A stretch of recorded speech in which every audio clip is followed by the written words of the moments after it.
She made one extra plate. The widowed cowboy's daughter noticed first. If you're only our neighbor, why does Papa smile after you leave? 8-year-old Elsie Hart asked, clutching Nell Parker's covered supper plate at the ranch gate. The question stopped Nell in the snow. Behind Elsie, Owen Hart stood on the porch of the small ranch house, one hand resting on the post. At 53, he could face a winter storm without blinking, but the sight of his daughter holding that plate made him look almost frightened. Nell tightened her shawl. She could have laughed. She could have called it ordinary neighborliness. Instead, she glanced at Owen and saw the answer he was not ready to give. That supper will be cold if you keep it outside, she told Elsie gently. The girl hugged the plate closer. That isn't an answer. No, Nell thought it was not. 3 months earlier, before Elsie had begun asking dangerous questions, Nell had gone to the Fort Collins schoolhouse to deliver 2 curtains she had repaired for the teacher. Snow was beginning to gather along the windowsills, and 12 children were eating their noon meal beside the stove. Elsie sat near the back with a tin pail between her boots. Inside were cold beans, a hard square of cornbread, and an apple. It was enough food. Owen would never have allowed his daughter to go hungry. But Nell watched Elsie trade half the apple for a small piece of another child's spice cake. The girl did not eat it immediately. She lifted it first and breathed in the cinnamon, as if the smell belonged to a kind of home she could still remember. That was when Nell understood. Owen knew how to provide. He kept wood stacked, shoes mended, and debts paid. He could teach Elsie to saddle a pony and read the weather over the mountains. But since his wife's death, every meal in that house had become something to finish rather than something to share. Nell understood quiet houses. Her own kitchen had grown painfully still after her parents died and her younger brother moved west. Some evenings she cooked too much simply because cooking, for one, required an honesty she did not always possess. That night, she made chicken stew with carrots, sage, and thick pieces of potato. She baked 6 biscuits, although she needed only 2. Then she placed a portion of everything on a blue-rimmed plate, covered it with a clean cloth, and carried it across the field. She did not knock at the Hart house. She left the plate on the gatepost where Owen would find it after feeding the horses. No note, no explanation. Nothing that could turn kindness into embarrassment. If you believe a small kindness can change an entire home, stay with this story and tell us where you're listening from. Elsie found the plate first. Owen was coming from the barn when he saw her lift the cloth. Steam rose into the cold air, carrying the scent of sage and warm bread. For a moment, his daughter's whole face changed. Is it ours? Owen looked across the white field toward Nell's cabin. A lamp glowed in her kitchen window.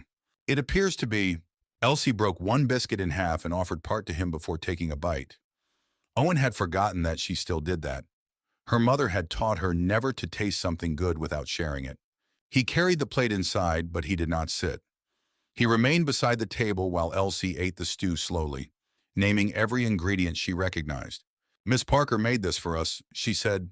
She likely had extra. Elsie looked at the full plate and then at the careful cloth folded beside it. No, she said with the certainty only a child could manage. She made extra for us. Owen had no answer. The house was warmer than it had been that morning, though the fire had not changed.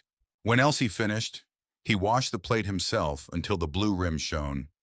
He set it beside the door so he could return it at first light. We cannot make a habit of this, he told her. Elsie gathered the cloth in both hands and smiled. Maybe Miss Nell already has. Owen crossed the field before sunrise with the blue rim plate wrapped beneath his coat. He had spent half the night deciding what to say. Thank you sounded too small. We do not need charity sounded ungrateful. By the time Nell opened her door, he had settled on the one sentence that protected his pride without insulting her. You did not have to feed us? Nell stood in the doorway with her dark hair loosely pinned and flour on one sleeve. She looked at the polished plate in his hands, then at the man holding it as though returning borrowed money. I know, she said. Owen waited. Nell accepted the plate. That is why it was a gift. The answer left him nowhere to hide. He glanced past her into the warm kitchen. Only one cup sat on the table. One chair had been pulled near the stove. He had imagined Nell's house as peaceful. Now he saw that silence could wear the same shape on both sides of a field. Elsie enjoyed it. He said, "I am glad." She ate 2 biscuits. That is what biscuits are for. A smile almost reached him, but he lowered his eyes before it could. He touched the brim of his hat and returned to the ranch without offering payment again. Later that morning, Nell carried a basket of kindling to her shed and found her gate hanging straight for the first time in 2 winters. The rotten hinge had been replaced, the latch reset, and the loose post packed firmly with stone. Owen had crossed back after breakfast and repaired it without knocking. Nell tested the latch twice. It swung smoothly beneath her hand. "So that is how it will be," she murmured.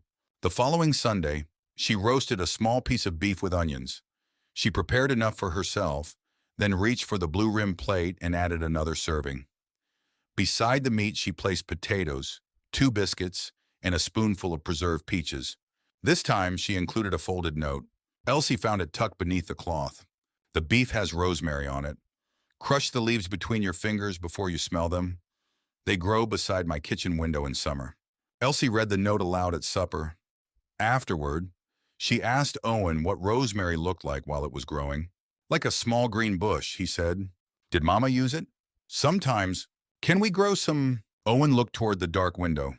Nell's lamp shone across the field. "We can ask Miss Parker where to plant it." The next afternoon, Elsie carried the empty plate back herself. Nell was splitting biscuit dough at the kitchen table when the girl appeared at the door. "Papa said I should return this before school." "And did your papa wash it?" "Twice." Nell hid her smile and invited Elsie to warm her hands near the stove. The girl studied the bowl of dough. "How do you make them rise so high? Cold butter in a light hand? Papa's biscuits are flat. I am sure they are dependable." Elsie considered that description and nodded. "They are very dependable." Nell showed her how to press the dough without squeezing out the air. Before Elsie left, Nell wrapped 1 warm biscuit in cloth for her journey to school. At the gate, the girl turned back. "Papa fixed this. I noticed. He said neighbors should not owe each other. Your father is right. Then what do you owe him?" Nell rested one hand on the new latch. "The chance to help me when he chooses?" Elsie seemed satisfied by that. Owen was less certain. That evening, he arrived with a bundle of dry cedar for Nell's stove. She accepted it without argument and gave him coffee, but no food to carry home. They stood in the kitchen speaking about fences, snowfall, and the price of oats. Ordinary things, safe things. Yet Owen noticed how naturally Nell listened without filling every silence. Nell noticed that he had remembered she preferred cedar because it burned clean. When he left, neither mentioned the plate. On Sunday morning, Elsie waited at the Hart gate before Nell had even finished covering it. "Will you keep making extra?" she asked. Nell looked beyond her toward Owen, who stood beside the barn pretending to examine a harness. He did not tell his daughter to come inside. "Only if it still feels welcome," Nell said. Elsie glanced at her father. After a long moment, Owen gave one quiet nod. The extra plate crossed the field every Sunday after that. Sometimes it carried beef and potatoes. Sometimes beans cooked with salt pork or chicken pie beneath a crust Elsie insisted was too pretty to break. Each Monday, the plate returned clean. By Tuesday, Owen usually found some small repair on Nell's property that required his attention. Neither adult called the arrangement anything. Elsie called it Sunday supper. By January, she had begun spending Wednesday afternoons in Nell's kitchen to practice for the school recital. The teacher had asked every child to recite a short passage and wear something made at home. Owen could mend a torn sleeve, but even he admitted that his stitches looked better on harness leather than on a girl's dress. Nell offered to help Elsie make a blue ribbon sash. She did not make it for her. She placed the needle in Elsie's hand and taught her how to keep each stitch small and straight. Owen often arrived to collect his daughter before dark. At first, he waited outside. Then Nell began leaving the door open so the kitchen heat reached the porch. Eventually, he stepped inside without being asked. One afternoon, he found Elsie searching through a wooden box she had carried from the ranch. "Mama kept her recipes in here," the girl explained. The notebook inside was worn soft at the corners. Several pages were stained with flour and cooking oil. Owen stopped beside the door when he saw it. Elsie turned the pages carefully. She made cinnamon dumplings when it snowed. Nell did not reach for the book. "Do you remember how?" "Only the cinnamon. That is a good beginning. Elsie found a faded list of ingredients, but the measurements were incomplete. A cup of this. Enough of that. A light hand with the milk. Papa might know, she said. Owen shook his head. Your mother never measured much. Then we will have to pay attention the way she did, Nell said. The three of them worked together. Elsie mixed the dough. Nell helped her judge its softness. Owen remembered that his wife had always browned the butter before adding the cinnamon. The first batch came apart in the pot. Elsie stared at the shapeless pieces floating in the syrup. Nell tasted one and declared that failure had never been so pleasant. Owen laughed. It was not a polite smile or a breath through his nose. It was a real laugh, sudden and deep enough to surprise all three of them. Elsie looked at Nell with shining eyes. They tried again. The second batch held together. When Owen tasted one, he closed his eyes. Nell saw grief move across his face and quietly began gathering her shawl. I should let you have the evening. Stay. The word came quickly. Owen looked at the notebook in his daughter's hands. It does not hurt because we made them wrong. Nell waited. It hurts because they taste almost right. His voice softened. I had forgotten remembering could feel warm. So Nell stayed. They ate cinnamon dumplings at the Heart table while Elsie told them every detail of her coming recital. Her mother's notebook remained open beside her plate. 2 days later, Nell carried a basket into the Fort Collins Mercantile. She was selecting thread for Elsie's sash when the grocer's wife noticed the blue-rimmed plate beneath a folded cloth. That plate spends more time at the Heart place than you do at home, the woman said. 2 customers laughed. Nell continued examining the thread. Plates are useful that way. They go where food is needed. I suppose a woman has to use what talents she possesses. The meaning was plain. Nell looked up. What talent would that be? The woman smiled without kindness. A warm supper can catch a widower more efficiently than a pretty face. Nell felt the words land, but she refused to lower her eyes. A meal is not a trap, perhaps not to the person setting it. The bell above the mercantile door rang. Owen had entered for lamp oil and heard enough to understand the rest. Every face turned toward him. Nell waited. One sentence from him could have ended the laughter. Owen removed his gloves slowly. Fear told him that defending her too strongly would confirm what the town already suspected. Fear told him that silence would protect her from worse. So he asked the clerk for lamp oil. Nell paid for the blue thread, lifted her basket, and walked past him without speaking. Only after the door closed did Owen understand that his silence had answered the accusation for him. 3 days after the incident at the mercantile, Nell carried another covered plate toward the Heart Ranch. She considered leaving it on the gatepost and walking away. Elsie had done nothing wrong, and Nell would not punish a child for the cruelty of adults. Yet before she reached the gate, Elsie ran to meet her. Owen stood on the porch behind her. It was the moment with which this story began. If you're only our neighbor, Elsie asked, taking the plate, why does Papa smile after you leave? Nell glanced at Owen. That supper will be cold if you keep it outside. That isn't an answer. No, Owen said quietly. It is not. Elsie looked at him, surprised. Nell waited for him to say more.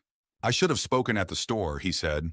Yes, I thought silence would keep the matter from becoming worse. For whom? The question was not angry. That made it harder to answer.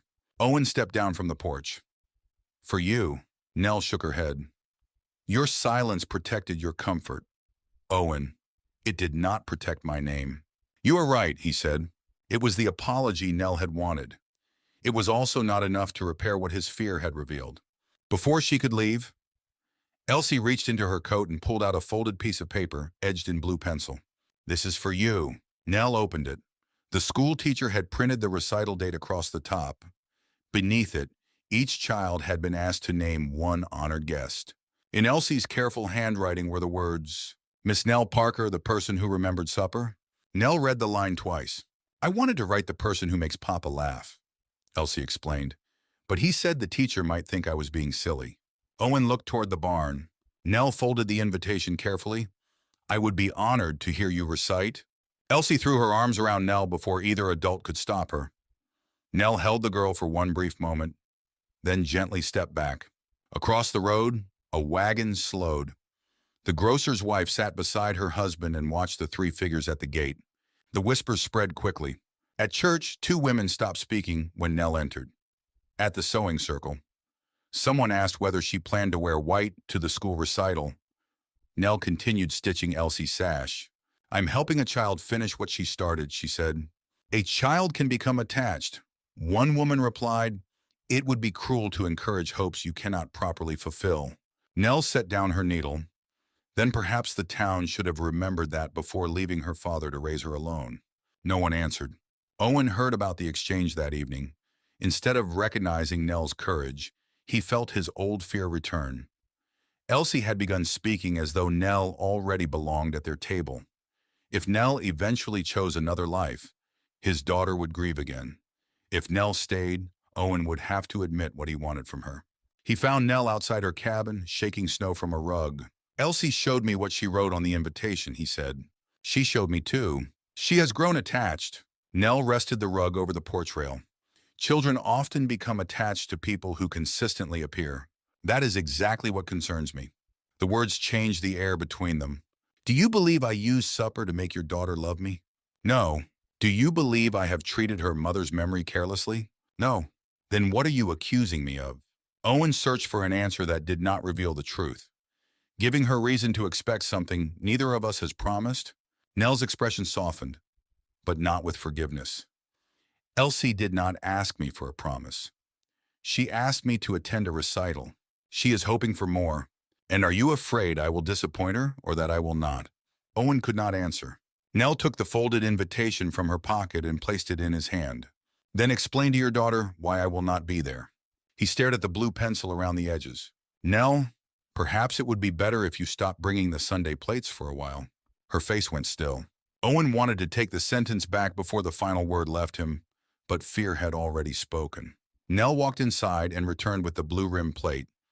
It was clean, empty, and wrapped in the same cloth she had used the first night. She placed it in his hands. "This time," she said, "you will not need to return it." The following Sunday, Owen found himself looking toward the gate before breakfast. Nothing waited there. He had asked Nell to stop, and she had respected him so completely that it felt like a punishment he had designed for himself. Owen made supper that evening.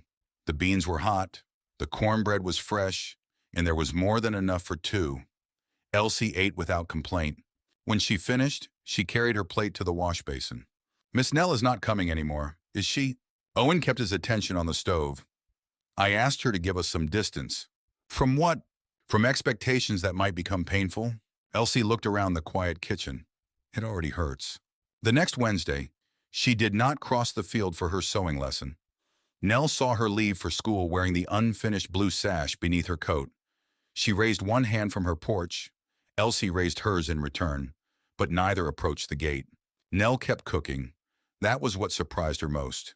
She made stew, bread, and a small apple pudding. Each time, her hand reached automatically for the blue-rimmed plate before she remembered it was gone. So she ate alone at a table set for one. At the Hart Ranch, Owen kept everything orderly. He packed Elsie's school lunch, brushed her hair when the ribbons tangled, and listened while she practiced her recital lines. He did every duty well. Still, the house began to feel as it had before the first plate arrived. No rosemary notes waited beneath a cloth. No one asked Elsie what she remembered about her mother's recipes. Owen stopped laughing because there was no one present who knew how to make him forget to guard the sound. Several days before the recital, Elsie's teacher asked Owen to remain after school. "Elsie changed her piece," the woman told him. "Is she having difficulty remembering it?" "She remembers every word. She no longer believes the ending." The teacher showed him the composition. It was titled, "What Makes a Home?" Elsie had written about firewood, a strong roof, and a father who always came back before dark. The final paragraph described a table where people noticed when one chair was empty. The last sentence had been crossed out. "Miss Nell remembered supper, and that made our house feel like home again." Owen stared at the childish handwriting. "She chose those words herself." The teacher said no one placed them in her mouth. That evening, he found Elsie sitting on the kitchen floor with her mother's recipe notebook open across her knees. "Your teacher showed me your composition." Elsie did not look up. "Are you angry?" "No." "You told Miss Nell I was hoping for too much. I was trying to keep you from losing someone again." Elsie traced one of her mother's faded lines with her finger. I have not lost Mama. Owen sat across from her. I remember her yellow apron, Elsie continued. I remember that she sang when she burned biscuits. I remember she put too much cinnamon in everything because you liked it. Her voice remained calm. Miss Nell did not take any of that away. I know. Then why do you act like caring about her makes Mama disappear? Owen looked at the notebook. New pencil marks stood beside the old writing where Nell and Elsie had corrected the dumpling recipe. He had seen those marks before, but only now understood what they meant. Nothing had been erased. Something had been added. I was afraid, he admitted. Of Miss Nell leaving? Yes. Elsie finally looked at him. You made her leave first. The truth was so simple that Owen could not argue with it.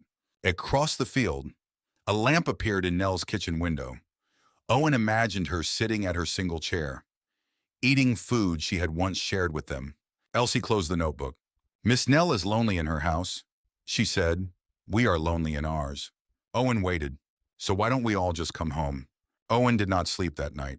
He sat at the kitchen table with the recipe notebook open before him. His late wife's handwriting filled the first pages. Elsie's newer pencil marks appeared near the back. 2 lives had touched the same paper without either one destroying the other. By morning, Owen understood what he had to do. He crossed the field carrying no plate, no cedar, and no tool that could turn the visit into a neighborly errand. Nell was sweeping snow from her porch. When she saw him, she continued working. Is something broken? Yes. She looked toward his hands. You did not bring your tools. It is not that kind of repair. Nell set the broom aside but did not invite him inside. Owen stopped at the foot of the steps. I owe you an apology larger than the one I gave at the gate. You do not owe me anything. That was your rule, not mine. Despite herself, Nell almost smiled. He removed his hat. You fed us because you were kind. You helped Elsie remember her mother because you understood that love. And when people twisted those things, I allowed my fear to make their accusation appear true. Nell folded her arms against the cold. I told myself I was protecting Elsie. The truth is, I was protecting the life I already understood. It was lonely, but it asked nothing brave of me. And what are you asking now? I want you to attend the recital. For Elsie. For Elsie, yeah, but I am the one asking. Nell studied him. If you want someone to cook supper, you can hire a housekeeper. I know. If you want someone to soften the house for your daughter, there are women in town who would consider that an honorable duty. I do not want a duty. Her expression changed slightly. I do not miss your stew, he continued. I miss you correcting the way I cut biscuit dough. I miss hearing you and Elsie argue about ribbons. I miss having someone at the table who knows when my silence means peace and when it means fear. Nell looked away across the snow. I will not enter your home as a replacement for the woman you lost. I would never ask it. And I will not allow gratitude to dress itself up as affection. Owen climbed one step, then stopped. Gratitude is what I felt when you brought the first plate. What I feel now is the reason I kept looking toward your window after you stopped. The admission stood between them. Nell's voice softened. You have not said what that feeling is? No, not yet. Why? Because when I say it, I want you to believe I understand it. For the first time since the mercantile, Nell saw no excuse in him. Only an older man who had finally recognized that caution could wound as deeply as recklessness. I will attend the recital, she said. That is all I can promise tonight. Owen released a breath. It is more than I deserved. No debts, she reminded him. No debts, he agreed. Before leaving for the schoolhouse that evening, Owen prepared a pot of stew from his wife's notebook. He set one place for Elsie, one for himself, and a third across the table. Elsie noticed it immediately. Is Miss Nell coming home with us? If she chooses, and if she does not, then the place remains hers to refuse. Elsie considered that and nodded. Owen had finally given Nell something his earlier kindness had lacked a choice, free of obligation. At dusk, he and Elsie walked toward town. Nell waited beside her gate in a dark green dress. The blue sash folded over one arm for Elsie. Owen offered his hand to help her into the wagon. Nell accepted it. When they reached the schoolhouse, lamplight filled every window. The grocer's wife stood near the entrance with several women from the sewing circle. Their conversation stopped as Owen, Nell, and Elsie approached together. This time, Owen did not step away from her. Inside the schoolhouse, benches had been arranged in rows beneath paper garlands. Parents filled the room, stamping snow from their boots and speaking in low voices, while the children waited behind a curtain near the blackboard. Nell sat beside Owen in the second row. Several children recited poems about winter, Washington, and the importance of good penmanship. Then the teacher called Elsie Hart. Elsie stepped forward, wearing the blue sash she and Nell had sewn. One stitch near the shoulder leaned crookedly. Nell had offered to correct it, but Elsie wanted every stitch to remain her own. She unfolded her paper. My composition is called What Makes a Home. Owen lowered his hands to his knees. A roof makes a house dry. Elsie began. A stove makes it warm. Food makes people full. My papa gives me all those things, and he comes home before dark, even when the fences are broken. My mama taught me that good things should be shared. She died when I was 6, but I remember her yellow apron and her songs. Papa remembers her too, even when he does not say her name. Owen's jaw tightened. Nell did not touch him, but her hand rested close beside his on the bench. I thought remembering Mama was what made our house a home. But sometimes remembering can be quiet. Then Miss Nell made one extra plate. The room became still. She never said she was coming to be my mother. She never told me to forget mine. She asked what Mama cooked. She helped me read Mama's recipes. When our first dumplings fell apart, she ate them anyway.